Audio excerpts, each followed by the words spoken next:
He that troubleth his own house shall inherit the wind. Proverbs chapter 11, verse 29. Welcome to the history of the 20th century.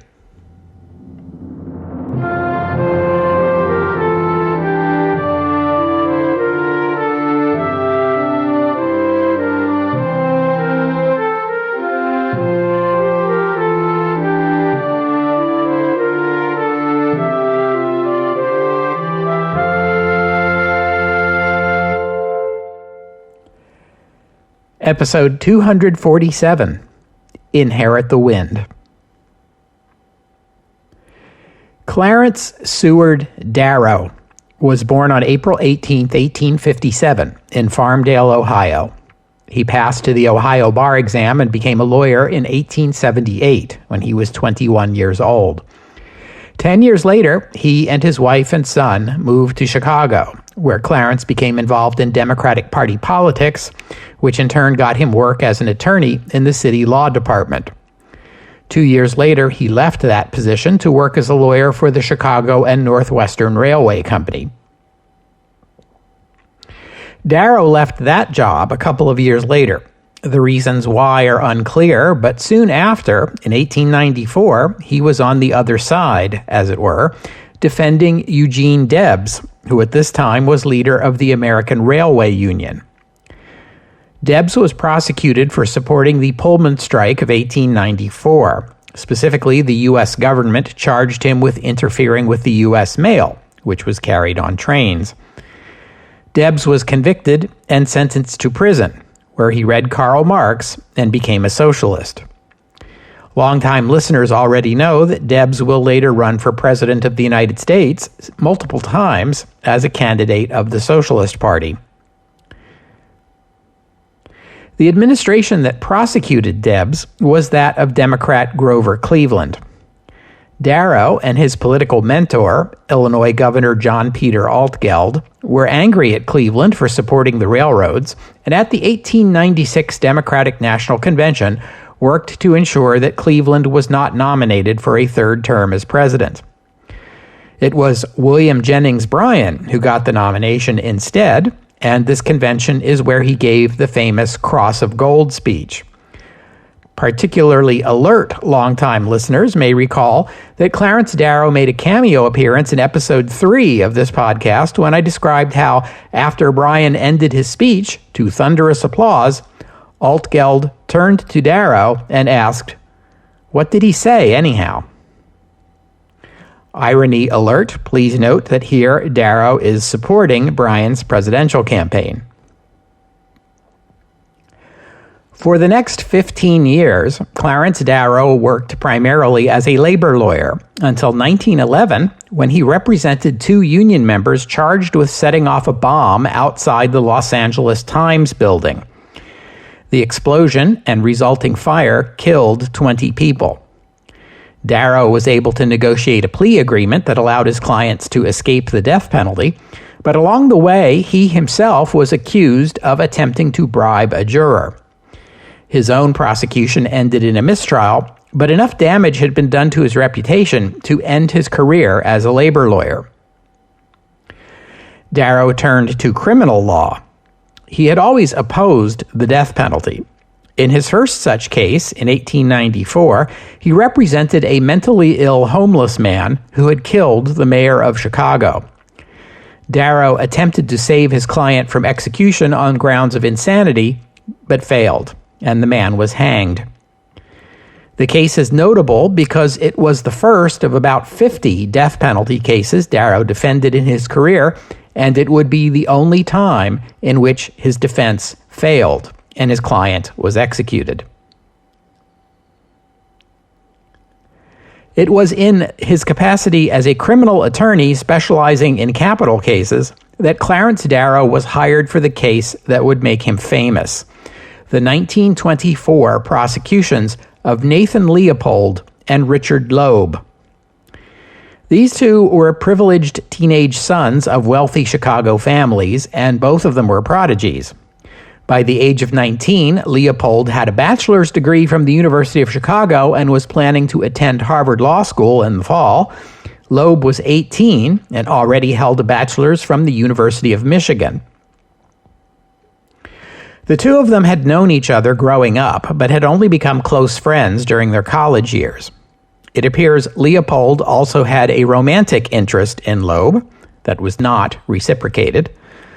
Leopold was reading Nietzsche and had come to the conclusion that he and Loeb were specimens of Übermenschen, or supermen, who in Nietzsche's formulation, and in Leopold's interpretation of it, were not bound by everyday ethical principles. They convinced themselves that their intellectual superiority made them capable of committing the so-called perfect crime, that is, a crime that could never be solved.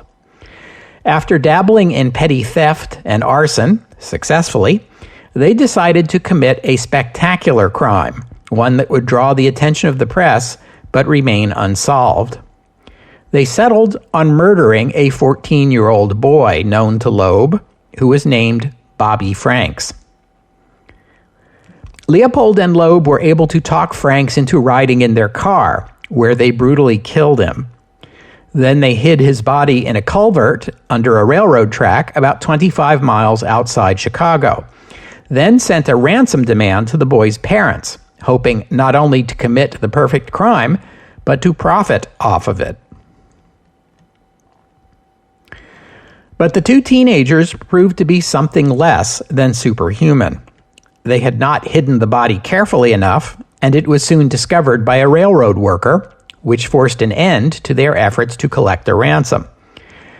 A search of the area where the body was found came up with a pair of glasses. The frames and the prescription of the glasses were unremarkable, but by a quirk of fate, the hinges on the frames were a special type used by only one optometrist in all of Chicago, who was able to connect the glasses to Nathan Leopold. He had lost them at the scene while struggling with Franks' body. The two confessed.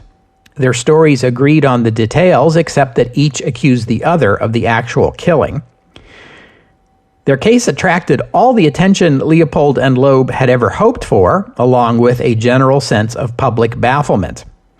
How could two young men, so intelligent, so gifted, living lives of privilege, commit so heinous and senseless a crime?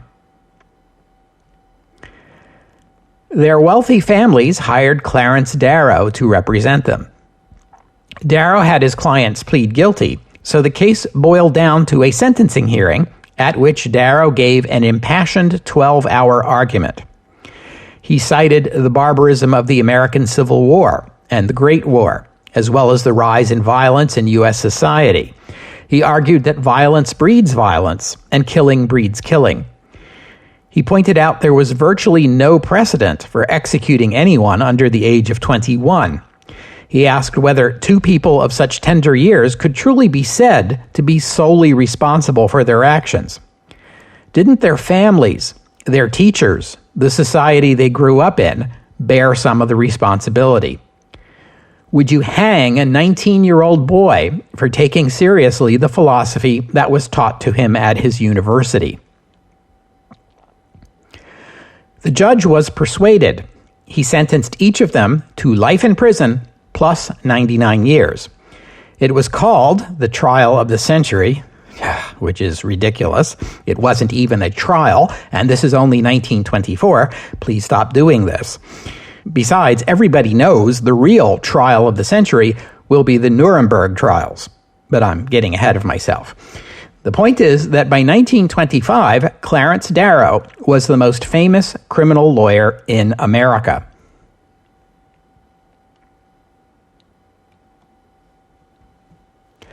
All the way back in episode 13, I discussed the emergence of a new strand of Christianity in the United States, beginning with a lapsed Anglican priest named John Nelson Darby and an American theologian named Cyrus Scofield. This new Christian theology rejected the modern world and embraced instead a biblical literalism with a heavy emphasis on the corruption of this world and the imminence of its end with the second coming, along with a doctrine called dispensationalism. In the years leading up to the Great War, a group of theologians produced essays on this new theology, which were published in a 12-volume compilation titled The Fundamentals, from which derives the movement's name, fundamentalism. When the Great War began, most Americans were happy to stay out of it. That included fundamentalists and mainstream Protestants alike. Like everybody else, members of those two groups found the carnage and bloodshed of the war appalling. It was perhaps a bit more shocking to mainstream Protestants, who embraced modernism and believed that Western civilization was the vehicle through which Christianity would realize the kingdom of God, peace on earth, goodwill toward all people, over the whole world. Remember how I told you that in 1900, the magazine The Christian Oracle, flush with excitement over the dawning of a new age, dubbed this new era, and itself, the Christian century. Well, trench warfare was a great disillusionment to optimists of all kinds everywhere. Cynics declared that the war proved modern progress meant little more than new and better ways for humans to kill each other, and the fact that the war was mostly Christian against Christian wasn't exactly encouraging to those looking forward to the establishment of the kingdom of God. It was perhaps a little easier for fundamentalists to wrap their heads around the Great War. Fundamentalism preaches a Calvinist view of the corruption of this world and the essential depravity of human nature. A fundamentalist could also argue that the churches of the nations fighting the war were fallen churches anyway, Catholics and Anglicans and Lutherans and Orthodox, who had lost sight of the fundamentals of Christianity long ago. Through Cyrus Scofield, the fundamentalists also had a set of prophecies about what events leading up to the Second Coming would look like. They involved a restored Israel and a revived Roman Empire.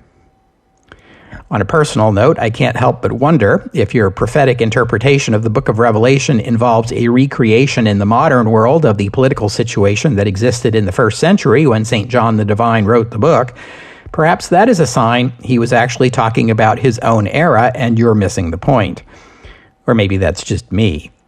But take note that the prophecy also involves an invasion of the Holy Land by a northern power that Scofield identified with Russia. Anyway, the outbreak of a terrible modern war no one saw coming might be interpreted as the first sign of the end times, and some fundamentalists certainly viewed it that way. Although the actual configuration of the Central Powers and the Allies did not map very well onto the prophecy. Anyway, as I said, when the war first broke out, fundamentalist and mainstream Protestants in America alike were perfectly happy to stay out of it. When the U.S. did go to war in 1917, fundamentalists and mainstream Protestants alike signed up to fight. Remember how evangelist Billy Sunday hadn't had much to say about the war until the U.S. got involved? Afterward, he was all in, and Kaiser Wilhelm was the devil's emissary, episode 153. But it's what happened after the war that made fundamentalists sit up and take notice. The British had taken control of Palestine and endorsed Zionism. The victorious Allied powers had announced the formation of a League of Nations, and Russia had been taken over by the militantly secular Bolsheviks, who were promising to spread their poisonous doctrines to the rest of the world. Suddenly, the pieces seemed to be falling into place. Restored Israel? Check. Revived Roman Empire in the form of Britain, France, and Italy banding together into the League of Nations? Check. Aggressive Russia at war with the world? Check. In the fundamentalist formulation, the revived Roman Empire is the realm of the Antichrist, so that meant the U.S. should have nothing to do with the League of Nations. Mainstream Protestants, on the other hand, mostly saw the League as a renewal of their faith in the coming Christian century. And here we see, for the first time since the abolitionist debate, fundamentalist and modernist Protestants coming down on opposite sides of a political question. The fundamentalists believed that instead of joining the League, the U.S. should remain aloof from international organizations, any of which might turn out to be the secret program of the coming Antichrist. But it should also maintain a strong military, since there will inevitably be a terrible war once the Antichrist does show up. But the U.S. should also lend its full support to the Zionist project, because God's will be done. This was the fundamentalist view of a biblically correct U.S. foreign policy in 1919, and not much has changed since.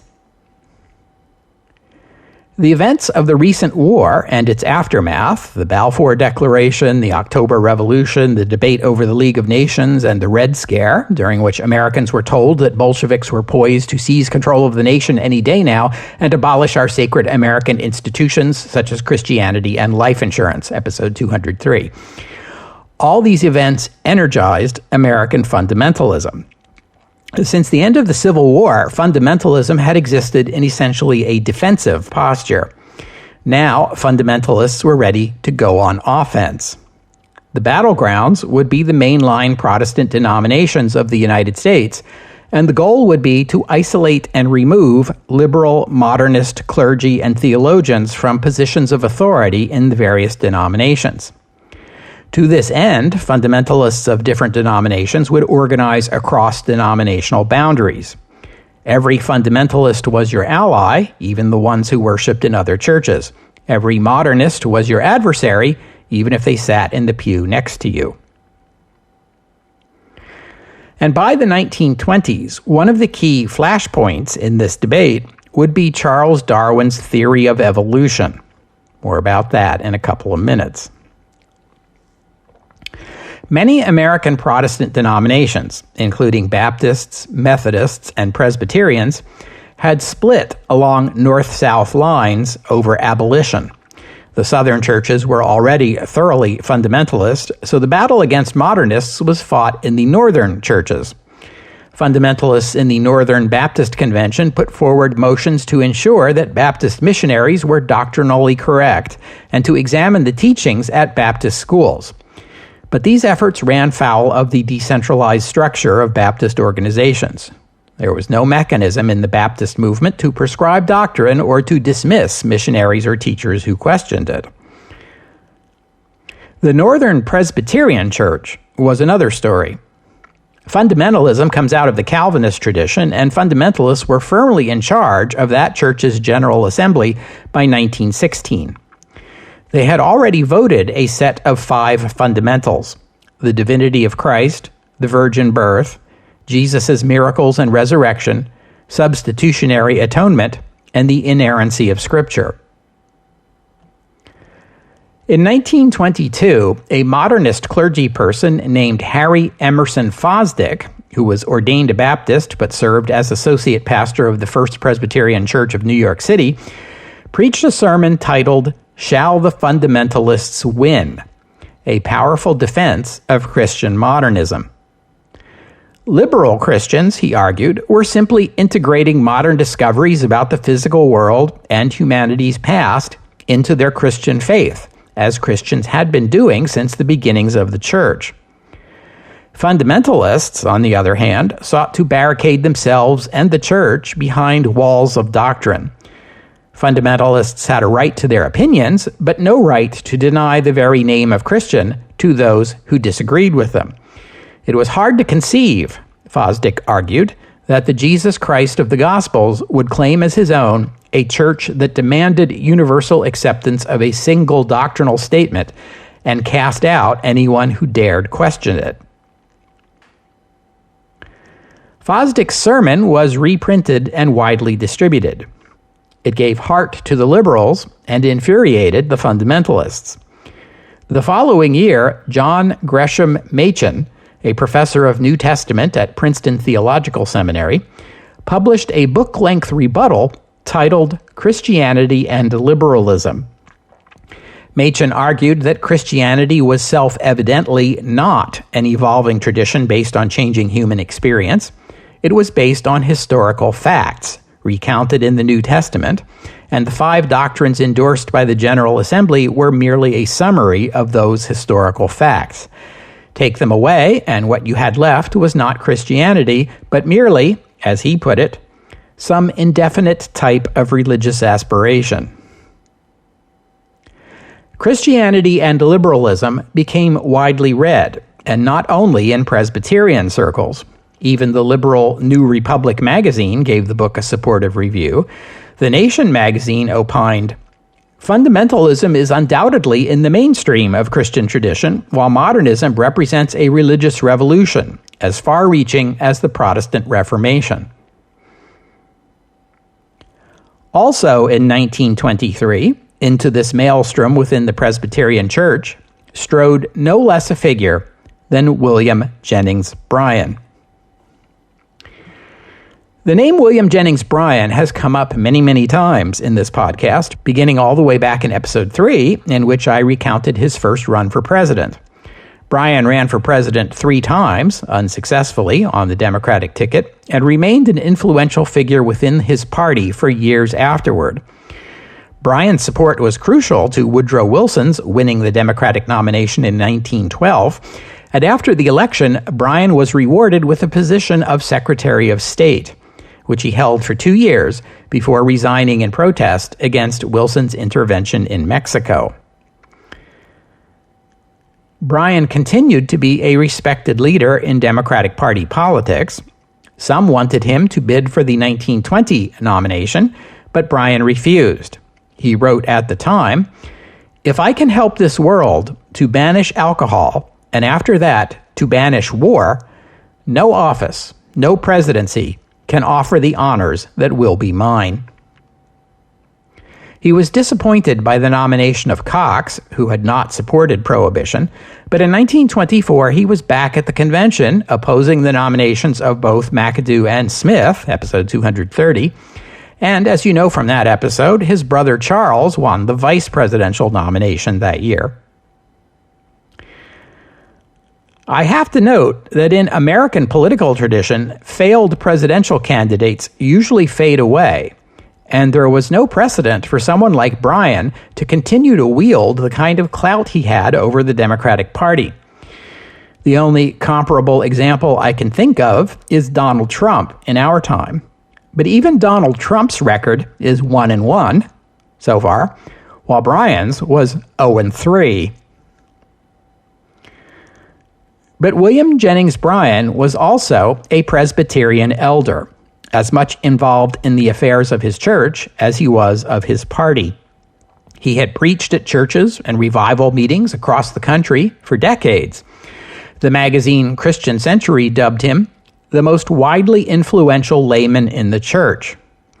Others called him Mr. Fundamentalist. That was not entirely accurate. Bryan was theologically conservative, to be sure. He was an ardent supporter of Prohibition, but also a pacifist, as the comment I quoted a minute ago demonstrates. He was a progressive.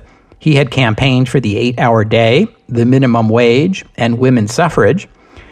He embraced the 5 doctrines endorsed by the General Assembly, but he was not typically interested in arguing theology. He freely admitted he did not understand everything in Scripture, but he liked to say, "If we will try to live up to that which we understand, we will be kept so busy doing good that we will not have time to worry about the things we do not understand." When he spoke in churches and at revivals, he emphasized not doctrine, but ethics. In Bryan's view, the value of Christianity was demonstrated in the good it did for human society, advancing justice and equality in the world. He supported social activism in the church, calling it applied Christianity. William Jennings Bryan did not and does not fit comfortably within the spectrum of fundamentalist to modernist, conservative to liberal Christianity. He had one foot firmly in each camp, and he liked it that way. Bryan was also an ecumenist and active in interfaith organizations like the Federal Council of Churches, the forerunner of today's National Council of Churches. And by the 1920s, he was a strident opponent of the theory of evolution. As is characteristic of Bryan's theology, he did not oppose it on scriptural or doctrinal grounds, but on ethical ones. Like many followers of the social gospel, Bryan struggled with the horrors of the Great War. He concluded the root cause was the teaching of evolution, which in Bryan's view inevitably led to what is usually called social Darwinism, the idea that competition among individuals in human society, like competition among species in the natural world, is a tale of survival of the fittest, with the implication that the wealthy and powerful achieve that status because they are the fittest, while the poor and marginalized are unfit and deserve no better fate than they are given. In fact, Darwinism and social Darwinism are two separate ideas, and it is really unfair to Charles Darwin to apply his name to the latter because he never endorsed it. But Bryan was not a scientist. To him, there was a straight line from Darwinism to social Darwinism to Nietzsche to German imperialism to the horrors of the Great War. The teachings of Darwin were thus antithetical to the applied Christianity Bryan believed in and enshrined in admiration for brute force over Christian principles of charity and brotherhood. In 1922, Bryan published a book, In His Image, in which he laid out his case against evolution. "I would rather begin with God and reason down than begin with a piece of dirt and reason up," he declared in his characteristic oratorical style. It was also Bryan who devised, or at least popularized, the argument that evolution was, after all, only a theory. Apparently, he believed the word theory to be synonymous with the word suggestion. I'd also add that the 1920s were the high point of the eugenics movement in the United States, which is a different thing from social Darwinism, but also claims to be rooted in the work of Charles Darwin, although, again, Darwin himself never endorsed it. I'll have more to say about the eugenics movement next week, but for now, I'll note that many church leaders of the time opposed that movement, and again, Bryan may have seen eugenics as an inseparable consequence of evolutionary theory. At this same time, legislation was introduced in a number of states, mostly in the South, to prohibit the teaching of evolution in public schools. Florida and Oklahoma both passed such laws in 1923. And in 1925, the legislature of Tennessee passed the Butler Act, named for its sponsor, a Tennessee farmer and legislator, who was also leader of the World Christian Fundamentals Association, founded in 1919. The Butler Act declared it unlawful to teach in any publicly funded school, college, or university, and I quote, "any theory that denies the story of the divine creation of man as taught in the Bible, and to teach instead that man has descended from a lower order of animals." This Tennessee Act did Florida and Oklahoma one better. It did not only prohibit the teaching of evolution, but it made it a criminal offense, a misdemeanor subject to a fine of $100 to $500 per offense. The act passed the Tennessee legislature shortly after William Jennings Bryan appeared in Nashville, the state capital, to speak out against the teaching of evolution.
The American Civil Liberties Union, or ACLU, sought at once to challenge the constitutionality of the Butler Act and offered to defend anyone accused of violating it.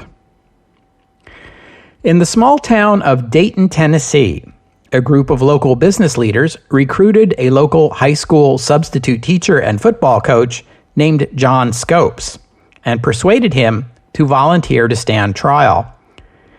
These business leaders appear to have been partly motivated by their opposition to the Butler Act and partly by a desire to garner some publicity for the town of Dayton. A grand jury indicted John Scopes on May 25th. He was never actually arrested and was freed on $500 bail provided by the Baltimore Sun. Scopes was prosecuted by the local district attorney. The ACLU had a simple and practical strategy for Scopes' defense.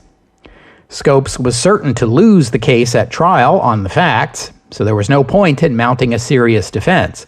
But afterward, the conviction could be appealed on constitutional grounds.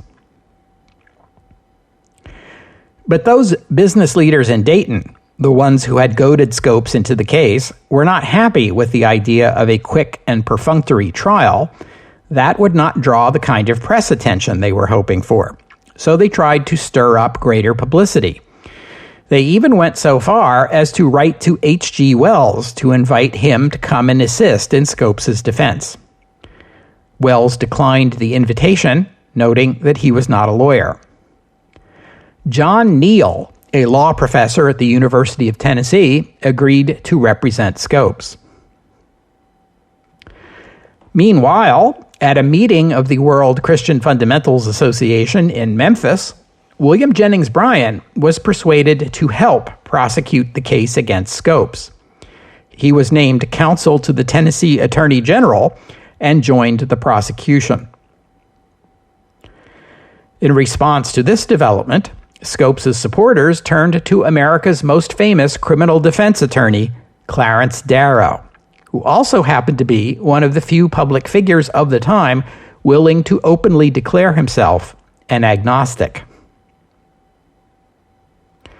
The entry of these famous and esteemed figures, two people of national prominence, guaranteed that Dayton would get all the attention its business leaders ever dreamed of, and then some. It also obscured the real issue in the case, which was finding the proper constitutional balance between the right of the state to control the curriculum in its public schools and the right of the individual to free expression. Indeed, the case would be framed in the press as the Bible versus Darwin, science versus ignorance, God versus the monkeys. The Scopes trial would become the most famous court case of the era and what we today would call a media circus. For 2 weeks in July, the town of Dayton, population 1,700, became the most prominent newspaper dateline in America. Over 100 reporters turned up to cover the trial, and a national radio hookup carried live broadcasts over the fledgling medium of radio. The streets of the town filled up with vendors selling hot dogs and lemonade, circus performers, and inevitably, street preachers calling on the crowds to repent of their sins and avoid damnation. Every hotel and restaurant was packed. The local business leaders who started this whole thing must have been quite pleased with themselves. Indeed, it was an open secret in Dayton that the whole thing had been cooked up as a way to drum up business. The reporters covering the trial delved much into the local color and the circus atmosphere, but none more so than Baltimore Sun columnist H.L. Mencken, who came to Dayton to cover the trial. We've encountered Mencken once before on the podcast as an American foreign correspondent in Berlin, commenting on the excellent quality of the martinis at the Hotel Adlon. That was back in episode 141. Mencken was a reporter, a literary critic, and a syndicated columnist who much admired Mark Twain and Ambrose Bierce and wrote his columns in a grumpy, sarcastic style inspired by his heroes. On his arrival in Dayton, Mencken reported back to The Sun that, "The thing is genuinely fabulous. I have stored up enough material to last me 20 years. Mencken's columns were the most memorable reporting to come out of the trial, and they strongly influenced the national perception of events in Dayton. He described Bryan's supporters as gaping primates, yokels, and hillbillies, and declared, "There were many who believed that Bryan was no longer human, but had lifted himself up to some level or other of the celestial angels. It would have surprised no one if he had suddenly begun to perform miracles." Of Darrow, he wrote, "All the local sorcerers predict that a bolt from heaven will fetch him in the end." At the trial, the prosecution presented 4 witnesses who testified that they had heard John Scopes teach the theory of evolution. Then the prosecution rested its case. The defense had brought a group of 15 prominent scientists and theologians to Dayton to provide expert testimony in support of the scientific truth of evolution and to lay out the case that the teaching of evolution was not inconsistent with Christian faith. After days of listening to their testimony in the absence of the jury, the judge ruled it inadmissible on the grounds that the validity of the statute was not on trial, only the question of what John Scopes taught in the high school. After all the defense's expert testimony had been ruled inadmissible, the judge adjourned the trial to the courthouse lawn outside. Owing to the intense July heat and the crowd of onlookers who had gathered for what was expected to be the high point of the trial, the dueling closing statements of first Clarence Darrow and then William Jennings Bryan. But Darrow surprised the court and those in attendance when, instead of resting the defense, he called Bryan, his adversary, to the stand as an expert witness on the Bible. Needless to say, for a defense attorney to call one of the prosecutors as a witness for the defense was unprecedented. One might even call it absurd. Perhaps more important, though William Jennings Bryan might well have been a prominent and admired figure and a more than knowledgeable layperson in the Presbyterian Church, he was by no measure a theologian or an expert on the Bible. Even he would have admitted that. But he consented to be questioned, saying, "I want the Christian world to know that any atheist, agnostic, or unbeliever can question me any time as to my belief in God, and I will answer him." Darrow questioned Bryan on his interpretation of some of the famous stories in the Old Testament. Did he believe that there had been a literal worldwide flood? That a whale had swallowed Jonah? That Joshua commanded that the sun stand still? That Adam and Eve were the first humans on earth? Bryan answered that if you believe in miracles, one miracle is just as easy to believe as another. When asked how Eve was created from a rib, or what would have happened if the earth stood still, Bryan conceded he did not know. When Darrow asked where Cain got his wife, Bryan quipped, "I leave the agnostics to hunt for her." Under Darrow's careful examination, Bryan admitted he knew little about geology, ancient history, or other religions. He acknowledged that the earth revolves around the sun. Darrow asked whether those who wrote the book of Joshua believed the earth revolved around the sun when they wrote of the sun standing still. Bryan suggested the Almighty used language that could be understood at that time. Darrow pounced. "So the language is open to interpretation?" "No, sir, I would not call it interpretation. To say that words mean one thing now and meant another thing then, that's interpretation, isn't it?" And Darrow got Bryan to agree that the 6 days of creation described in Genesis 1 were not necessarily literal days and could have referred to much longer periods of time, perhaps millions of years. After 2 hours of this, on a July afternoon in Tennessee, temperatures and tempers rose until Bryan blurted out, "The only purpose Mr. Darrow has is to slur at the Bible, but I will answer his question. I will answer it all at once, and I have no objection in the world. I want the world to know that this man, who does not believe in God, is trying to use a court in Tennessee." Darrow interrupted. "I object to that. To slur at it, and if it will require time, I am willing to take it." Darrow: "I object to your statement. I am examining you on your fool ideas that no intelligent Christian on earth believes." At this point, the judge, very wisely, adjourned court for the day.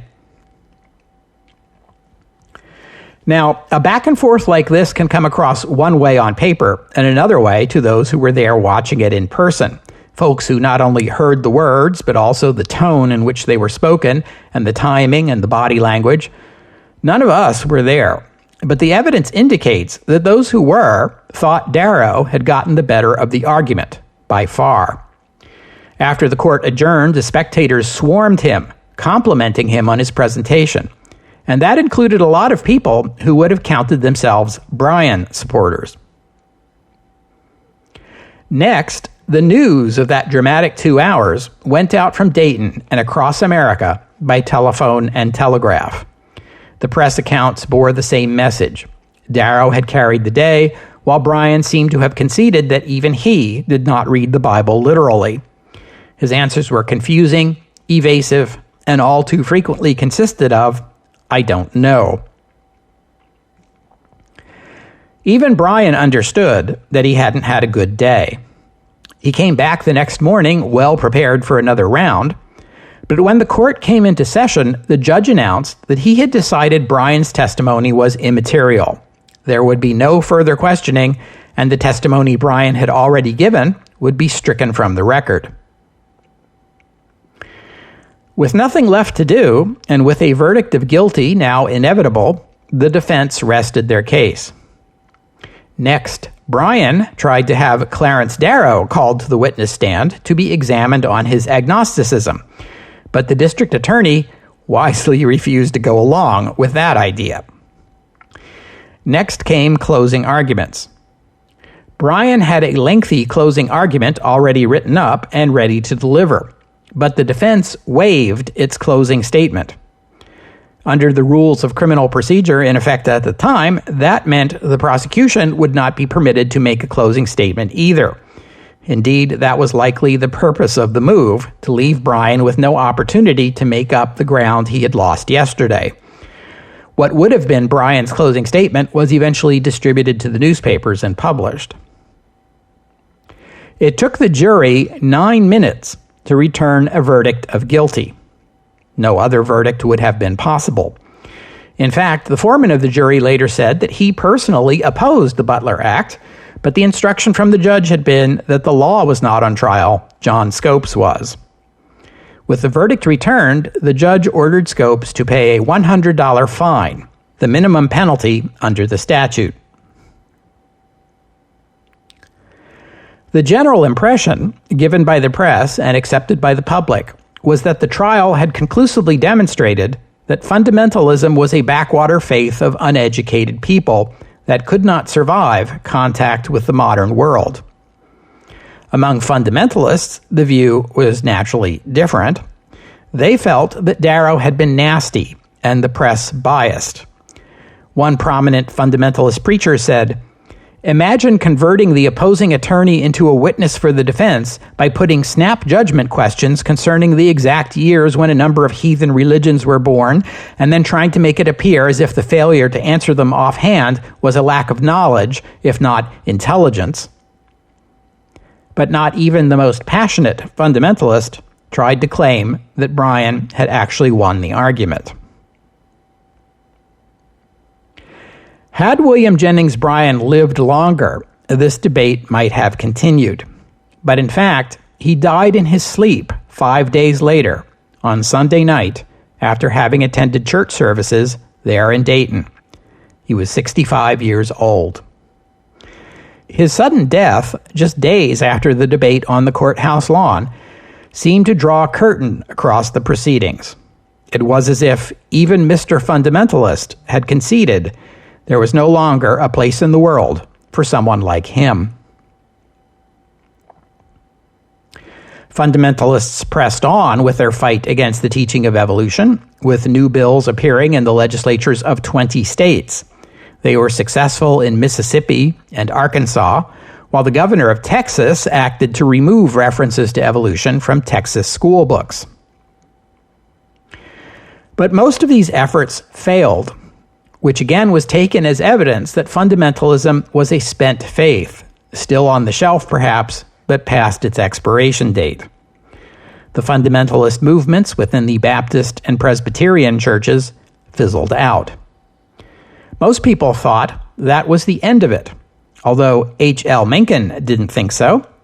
He famously declared, "Heave an egg out of a Pullman window and you will hit a fundamentalist anywhere in the United States today." History would prove him right.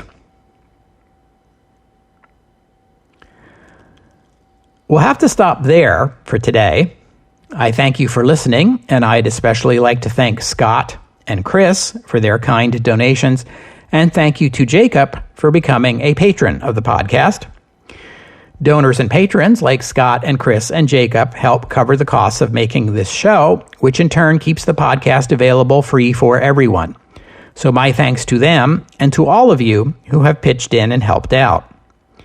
If you'd like to become a patron or make a donation, just visit the website historyofthe20thcentury.com and click on the PayPal or Patreon buttons.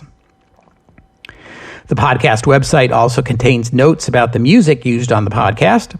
Sometimes it's my own work, sometimes it's licensed, but many times the music you hear here is free and downloadable.